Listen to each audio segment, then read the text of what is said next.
Hola a todos y a todas. En esta presentación voy a recorrer contenidos que, como en la presentación anterior, ustedes ya estuvieron leyendo sobre la bibliografía de la primera unidad. Es decir, que aquí vamos a abordar la segunda parte de lo que tiene que ver con la problemática del lenguaje y los enfoques teóricos, además de los criterios epistemológicos para estudiarlo. Retomo entonces lo que dijimos anteriormente, el problema del objeto en los estudios científicos, su estatuto científico a partir de Saussure, que se plantea la necesidad de determinar cuál es el objeto de la lingüística. Subrayamos el hecho de que el recorte sobre todas las manifestaciones del lenguaje va a depender de la mirada, de la perspectiva, desde el lugar teórico en el que se ubique quien estudie el fenómeno lingüístico.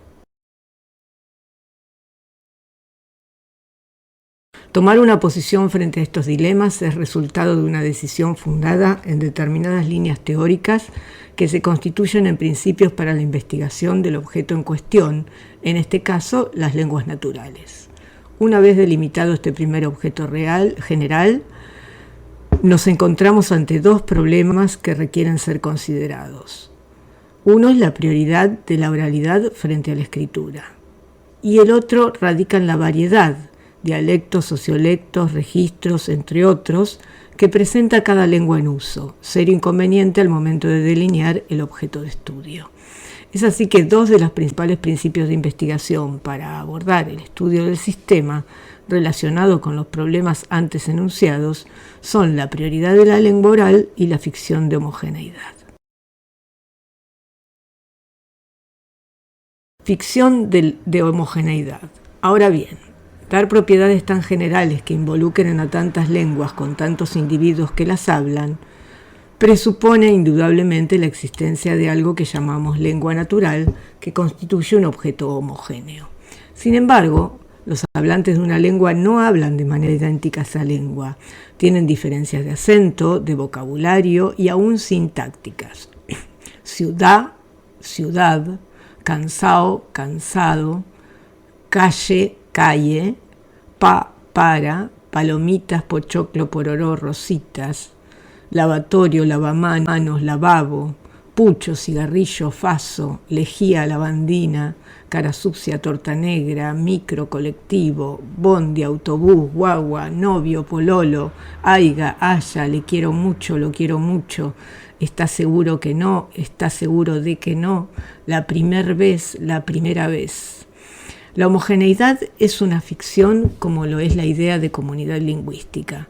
Es una construcción en la que se opera la abstracción de las diferencias y se conservan las propiedades relevantes que no están sujetas a variaciones.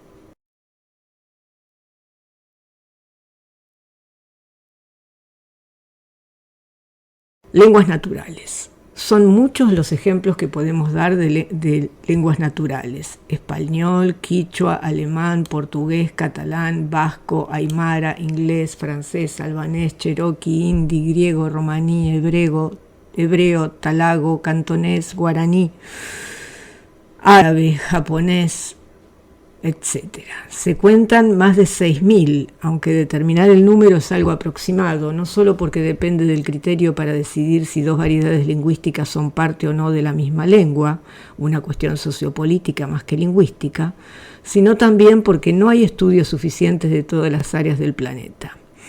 Podemos decir, a partir del primer cotejo que hicimos, que las lenguas naturales tienen una aparición espontánea, no tienen un fin específico y son absolutamente independientes del estímulo.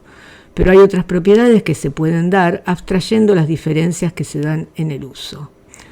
Muchos autores se ocuparon de buscar las características diferenciales del lenguaje humano, de sistematizar sus propiedades para distinguirlo y de limitar su alcance frente a otros sistemas de comunicación.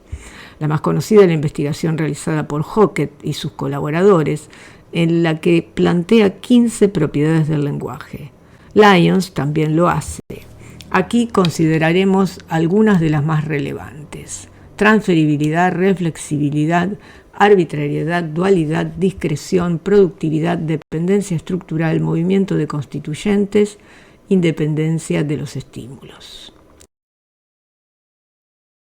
Transferibilidad. En relación con el canal y el medio de comunicación, una característica relevante de las lenguas naturales es su independencia del medio en el cual se manifiestan. Esto significa que son transferibles de un medio a otro sin alterar en lo sustancial el sistema. La lengua española, como cualquier otra, es básicamente la misma lengua en su manifestación oral o escrita. Además, puede transferirse al sistema braille o al morse sin inconvenientes. La transferibilidad de medio es una propiedad que otorga una gran adaptabilidad a las lenguas naturales.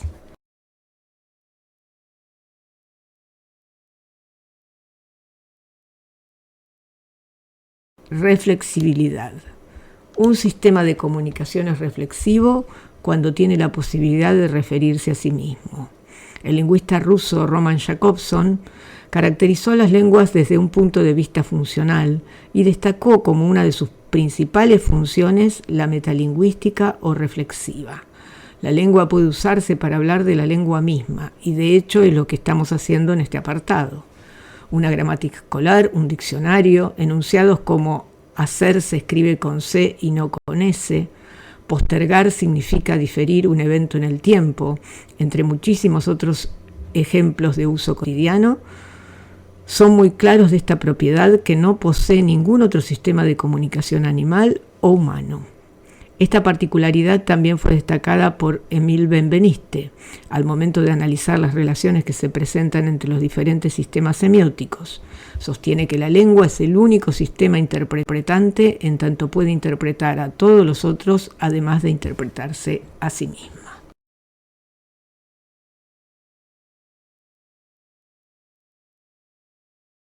Arbitrariedad. Se trata de una propiedad caracterizadora de los signos en general. La idea sustancial es que la relación entre la forma y el significado que ésta expresa es inmotivada. Es decir, es convencional en la medida en que depende de parámetros culturales. En términos de Saussure, no existe un vínculo necesario entre la representación sonora de las palabras y su contenido conceptual. La sucesión sonora B-E-N-T-A-N-A no tiene ninguna relación natural o motivada con el concepto vano o hueco en la pared para permitir ventilación y luminosidad. No es ni más ni menos adecuada que las formas sonoras de las palabras fenêtre en francés, janela en portugués o window en inglés para expresar el mismo significado.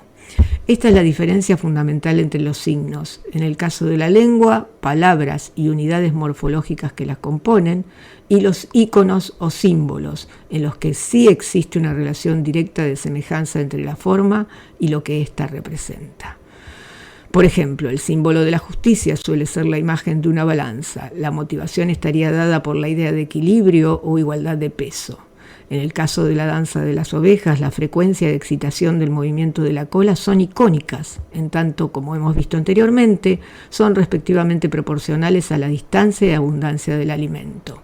En cambio, ciertas llamadas de las aves o de los primates son aparentemente arbitrarias, ya que no parece existir ninguna relación entre los sonidos y su significado.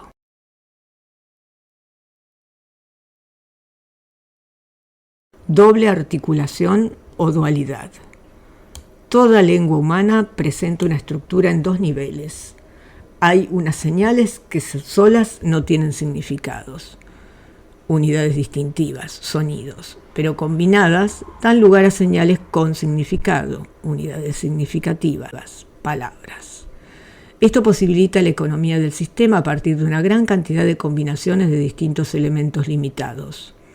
Doble articulación, cito, dos niveles de estructura tales que las unidades del nivel primario se componen de elementos del nivel secundario. Cada uno de dichos niveles tiene sus propios principios organizativos. Fin de cita de Lyons.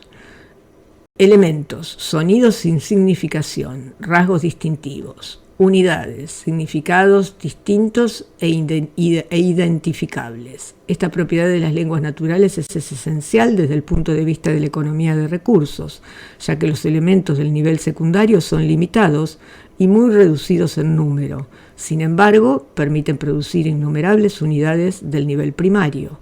Cambiamos un solo fonema y constituimos distintos significados. Por ejemplo, loca, poca, boca.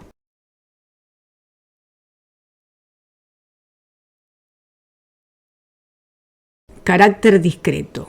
Estructuralmente, la lengua humana es fundamentalmente discreta. Es un conjunto finito de elementos que se combinan para dar origen a un conjunto infinito de enunciados.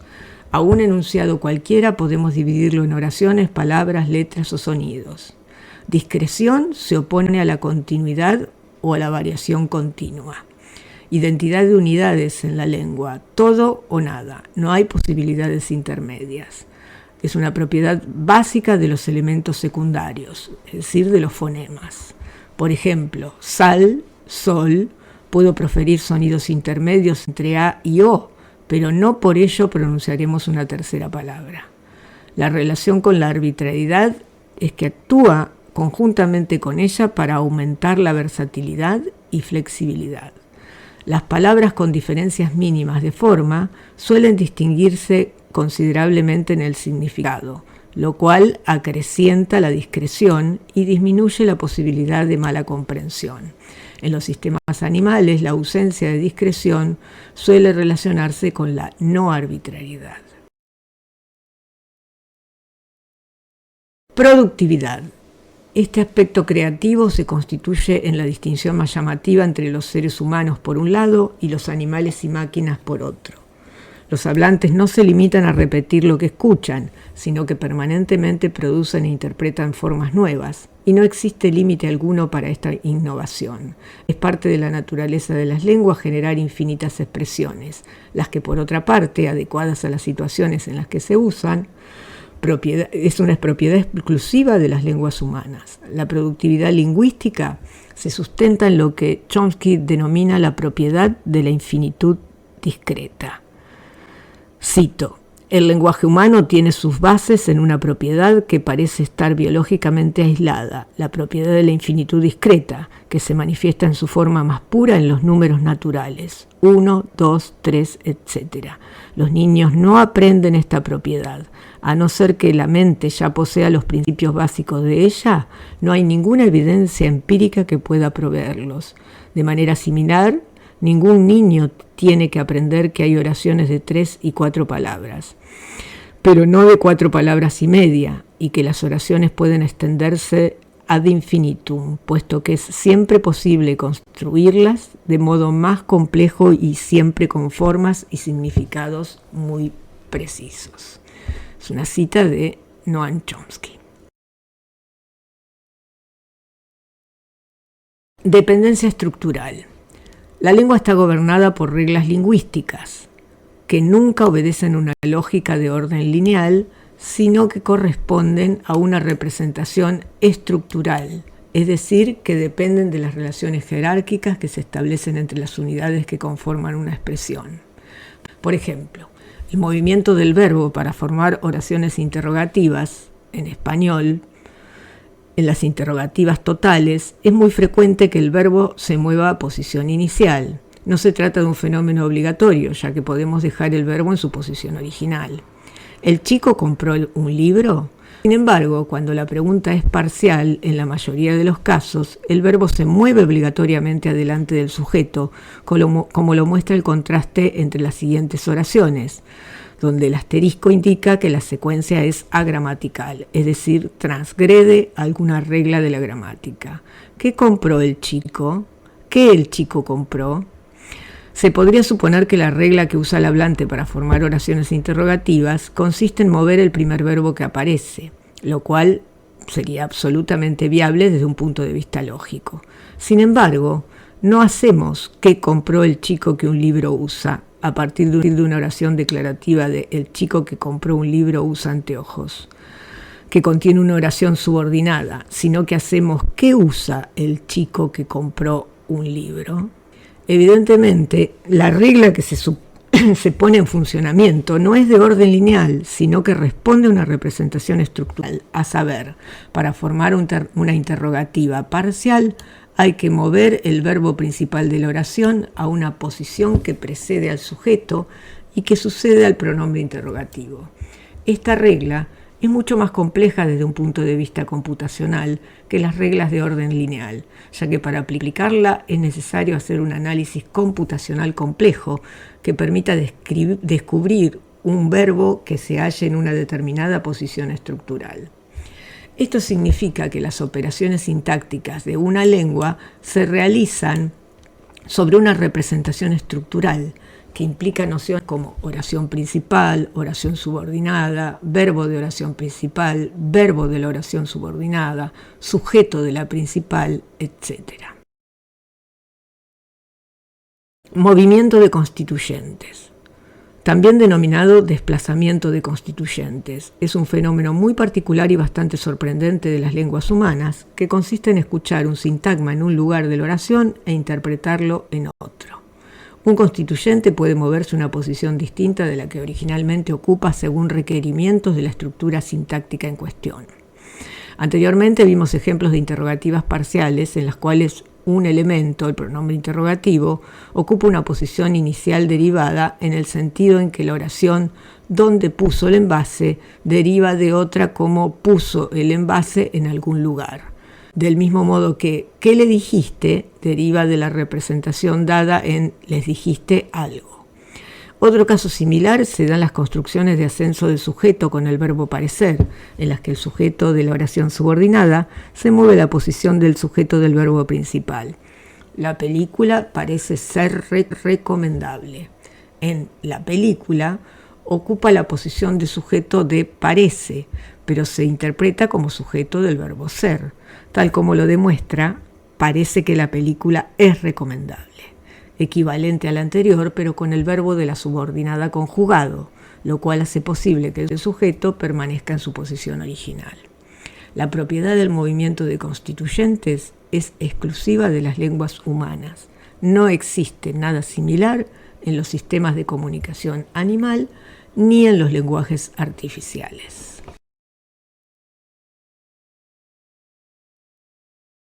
Independencia de los estímulos. Descartes y sus discípulos en relación con el aspecto creativo del lenguaje destacaron no solo el hecho de que las lenguas humanas son ilimitadas en su uso, sino que además parecen libres del control de estímulos externos, a diferencia de lo que ocurre en la comunicación animal. Esta característica permite a Hockett enunciar las propiedades de prevaricación y desplazamiento. Con la primera se refiere al hecho de que los mensajes lingüísticos pueden no coincidir totalmente o ser completamente opuestos a una situación del mundo real. Los seres humanos usamos la lengua para mentir o formular enunciados falsos o aproximados a la realidad. Con la segunda, desplazamiento, se refiere a que es posible comunicar eventos que no están presentes en el tiempo o en el espacio inmediato a la situación comunicativa. Podemos hablar del pasado o de potenciales situaciones futuras, también de cosas que estén distantes de nuestro entorno. Prevaricación y desplazamiento son propiedades que no se encuentran en esos sistemas. Los animales no comunican hechos del pasado o del futuro, ni situaciones que estén fuera de su entorno, como tampoco mienten. Ahora bien, dar propiedades tan generales que involucren a tantas lenguas con tantos individuos que las hablan, presupone indudablemente la existencia de algo que llamamos lengua natural, que constituye un objeto homogéneo. En definitiva, como se podrá apreciar, la noción común de lengua se vincula con factores externos que son obviados por sus enfoques científicos que se detienen en el sistema, en los mecanismos que permiten adquirir y desarrollar una lengua sin enfocarse en el uso. Para ello se realiza un proceso de abstracción en el que se considera un hablante oyente ideal en una comunidad lingüística idealizada y homogénea. Ciertamente, esto no existe en el mundo real en tales términos. Se trata de una idealización metodológica para delimitar un objeto de estudio abstrayendo variables de modo de poder caracterizarlo en profundidad. De manera similar proceden las ciencias naturales.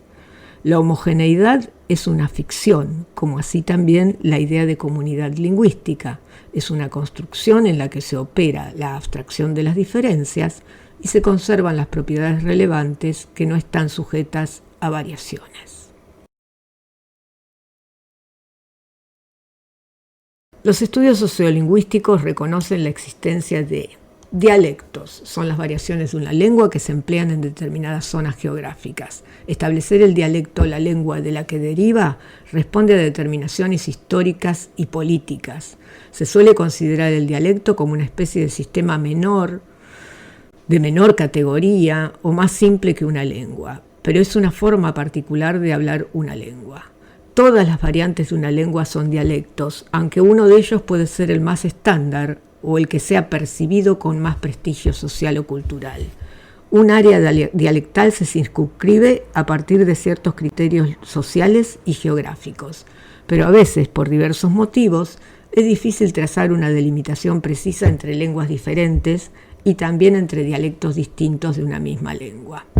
Si pensamos en el español argentino, el español venezolano, el peruano, el chileno como dialectos de la lengua española, confirmamos la inexistencia concreta del objeto teórico lengua española. ¿Cuál es la lengua española? ¿La versión neutra construida? ¿Quién la habla? Sociolectos son aquellas variedades de la lengua que se relacionan con aspectos sociales de los usuarios, por lo que se vincula estrechamente con su nivel educativo. Cronolectos son variantes de la lengua por edades de los usuarios, infantil, adolescente, adulto, por ejemplo, o por épocas. Jerga, argot. El concepto de jerga incluye al de argot, aunque este último únicamente contiene a la jerga de tipo social. Un argot compuesto por toda una terminología especializada que utilicen los miembros de una determinada profesión constituiría una jerga. En el uso, la diferencia entre argot y jerga no está claramente demarcada y a menudo son términos que se confunden. En general, se utiliza el jerga para referirse al lenguaje técnico entre grupos sociales o profesionales, médicos, lingüistas, periodistas, y el argot para todo tipo de palabras y frases entre personas de una misma posición, rango o alcurnia, como variación de la lengua de grupo que favorece la identificación de sus miembros. Se puede decir que argot se reduce esencialmente a una estratificación social, en tanto la jerga lo hace desde el punto de vista profesional. Esto es, abarca los diferentes sociolectos y grupos gremiales que poseen un lenguaje especializado distinto. La visión tradicional del argot se basa en su función críptica o secreta, aunque muchos lingüistas actuales refutan este aspecto, vinculado a sectores marginados de la sociedad que sirven fundamentalmente para identificar socialmente a los individuos que lo usan. El lunfardo, por ejemplo. Registros son las variaciones de la lengua dependientes de las situaciones comunicativas, tipos de comunicación que se establecen en cada una de ellas, de los roles y los propósitos. Oral, escrito, formal, informal, técnico, cotidiano. Idiolectos. Es la variación característica de un individuo concreto, dado que cada individuo tiene su forma particular de hablar que difiere del uso de los miembros de su comunidad lingüística. Es decir, que el idiolecto es la delimitación extrema de los lectos de la lengua. Acentos son las variaciones de lengua en la pronunciación.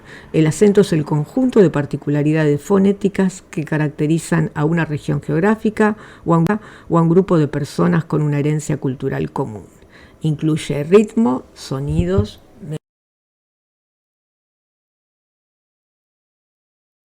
Hacer una distinción entre lengua y dialecto no es algo simple y fácil de establecer porque involucra factores sociológicos, momento histórico, razones sociales, políticas o económicas que hacen que una variedad de una región sea considerada la lengua y otra variedad sea considerado dialecto. Haiga y haya conviven en la lengua, como estoy seguro que y estoy seguro de que. La lengua habilita esas posibilidades y con significados iguales o no, con valoraciones sociales determinadas. Esas formas coexisten. Pero la lengua no habilita estoy la casa rápido o puente él cruzaron. Y de eso se tratan las reglas gramaticales, las restricciones de la gramática. Hablar bien o hablar mal corresponde a consideraciones normativas asociadas históricamente a la gramática. Hablar bien es hablar la lengua que se ha impuesto a las restantes, la lengua estándar o lengua extendida, la construcción a la que se le abstrae cualquier tipo de variación. Si la nación es siempre un constructo, la lengua que la identifica puede igualmente ser construida. De hecho, toda forma de estandarización lingüística no es más que una construcción idiomática con fines primordialmente políticos e identitarios. La historia de la codificación del castellano y la historia de su elevación a lengua común así lo demuestran. La noción de lengua estándar se vincula necesariamente con la creación de las naciones-estado y los estados-nación, cuando las sociedades más estructuradas y jerarquizadas empiezan a producir textos, a alfabetizar, a buscar lenguas de relación y no se limitan a usar su lengua solo para comunicarse oralmente. La noción de lengua estándar entonces es subjetiva y social. La estandarización es imprescindible e inevitable tanto para la supervivencia de las lenguas como para el asentamiento de ellas. Pero no es lo mismo hablar de normalización, estandarización respecto de lenguas minoritarias, dominadas, no escritas, etc., que referirla a lenguas históricas poderosas resultado de los imperios. El español se considera hoy un complejo dialectal. Hablamos una variedad de una lengua abstracta común y compartimos propiedades de varios dialectos. Sin embargo, como lo sugerimos antes, la lengua estándar no es la lengua común, puesto que en realidad nadie la habla cabalmente. Es una construcción de la que podemos encontrar realizaciones aproximadas. Los criterios para esta construcción pueden ser variados, pero sin dudas vienen no solo el mayor número de hablantes que legitiman con su aceptación una lengua que los identifica, sino fundamentalmente la institucionalización histórica por encima de las lenguas coloquiales, su normalización y su transmisión en las escuelas, y por ello una posición de uso para ascender socialmente como medio lingüístico abstracto de mayor extensión social. En sus orígenes y en sus contenidos, la lengua estándar conforma una entidad convencional, sociopolítica y lingüística heterogénea. La lengua estándar suele asociarse con una élite nacional, los grupos prestigiosos y poderosos de la nación, involucrados en la toma de decisiones estatales. Además, esa variedad seleccionada ha de tener una tradición literaria, historicidad y autonomía que la respalden. De este modo, también cuenta con el apoyo institucional y gubernamental, pero también se da la proyección lingüística llevada por los individuos vinculados al uso lingüístico culto, por razones profesionales como docentes, lingüistas, escritores, comunicadores, para la implementación y conservación de la variedad seleccionada como estándar, por ejemplo, en la codificación en diccionarios y gramáticas. El español o castellano no fue ajeno a este proceso de estandarización. Las variedades que se constituyen y se mantienen como estándares siempre son aquellas habladas por los grupos más poderosos y adinerados. La selección del castellano va íntimamente relacionada con el estatus económico, político y cultural de Toledo, el origen del castellano y su desarrollo, su establecimiento como variedad dominante y su estandarización, castellanización o normalización, van íntimamente unidos a la creación de una nación-estado, así como la percepción y construcción de una identidad nacional, para la cual esta variedad jugó un papel fundamental.